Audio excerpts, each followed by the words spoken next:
বাজারের ব্যাগ তৈরি করে ভাগ্য খুলেছে গৃহবধূ সাদিনার। স্বাবলম্বী করেছেন গ্রামের ৬ শতাধিক অবহেলিত নারীকেও। মাত্র ১৬০০ টাকা পুঁজি দিয়ে শুরু করা এই ব্যবসা থেকে এখন প্রতি মাসে প্রায় অর্ধ-লক্ষ টাকা আয় করছেন গৃহবধূ সাদিনা বেগম। এটা মনে করেন আমার মনে ৩৫০ টাকা, এটা ৩৮০ টাকা।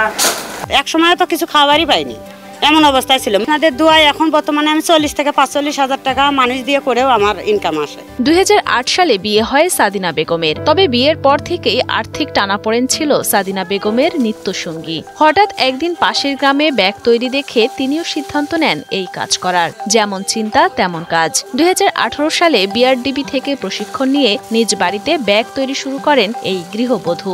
২০০৮ সালে আমার বিয়ে হয়। পরে আমার স্বামী মানুষের দোকানে থাকে, ওখানে মানুষের মাল দিছিল, দেওয়ার পর অনেক টাকা মার খায়।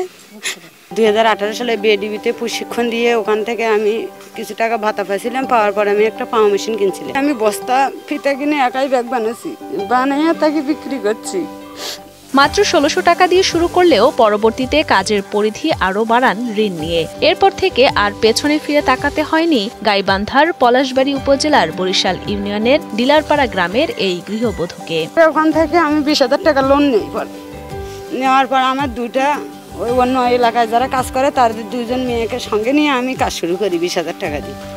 করার পর ওখান থেকে আমার কিছুটা হলেও লাভ দেখি, লাভ হয় নিচের অভিজ্ঞতা থেকে। পর্যায়ক্রমে ব্যাগের চাহিদা বেড়ে যাওয়ায় গ্রামের অন্যান্য নারীদের প্রশিক্ষণ দিয়ে ব্যাগ তৈরির কাজে নিযুক্ত করেন। এক পর্যায়ে ব্যাগ তৈরির একটি কারখানাও গড়ে তোলেন পরিশ্রমী নারী সাদিনা। তার এই কাজে তাকে সহযোগিতা করেন তার স্বামী মনোয়ারুল। আমার স্বামী বগুড়ায় যায়, ওই ফিতা পাইপ জরি ফিতা যা লাগে আর গ্রামে থেকে বস্তা কিনে এনে দিছিল, কাটে কাটে ওখান থেকে আমি নিজের অভিজ্ঞতা তৈরি করছি। এই কারখানায় ব্যাগ তৈরির কাজ করে সংসার খরচ চালাচ্ছেন পুরুষ ও নারী শ্রমিকরা। এখানে দীর্ঘদিন কাজ করে পরিবার পরিজন নিয়ে ভালো আছেন বলে জানান তারা। যেটা মন গা পুরুষ মানুষ হয়তো করতে পায় নাই, সেটাই স্বাধীনা আপা করছে। স্বাধীনের আগে অনেক কষ্ট ছিল, তারপরে ও এই কাজ ব্যাগের কাজটা করছে, করে এখন সংসারের ভালোই হাল ধরছে, ছেলে মেয়ে পড়াশোনা করাচ্ছে। সাদিনার এমন সফলতায় ব্যাপক সাড়া ফেলেছে এলাকায়। এমনকি অনেকের কাছে গ্রামটি পরিচিতি পেয়েছে ব্যাগের গ্রাম নামে। গ্রামের অন্য নারীদের জন্য সাদিনা অনুকরণীয় বলে মনে করেন স্থানীয়রা।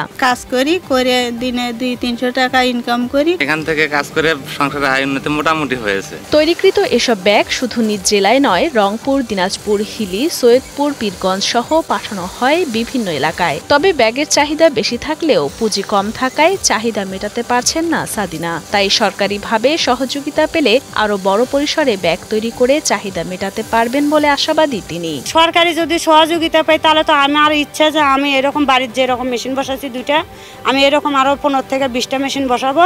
সাদিনার এই ব্যবসা সম্প্রসারণের জন্য তার পাশে থেকে সব ধরনের সহযোগিতা করার আশ্বাস দিয়েছেন পলাশবাড়ী উপজেলার পল্লী উন্নয়ন কর্মকর্তা মোহাম্মদ আব্দুল মান্নান। তার পাশে সবসময় প্রতিটা উদ্যোক্তার সাথে আমরা তাদের হেল্প করার জন্য আমরা নিয়োজিত আছি।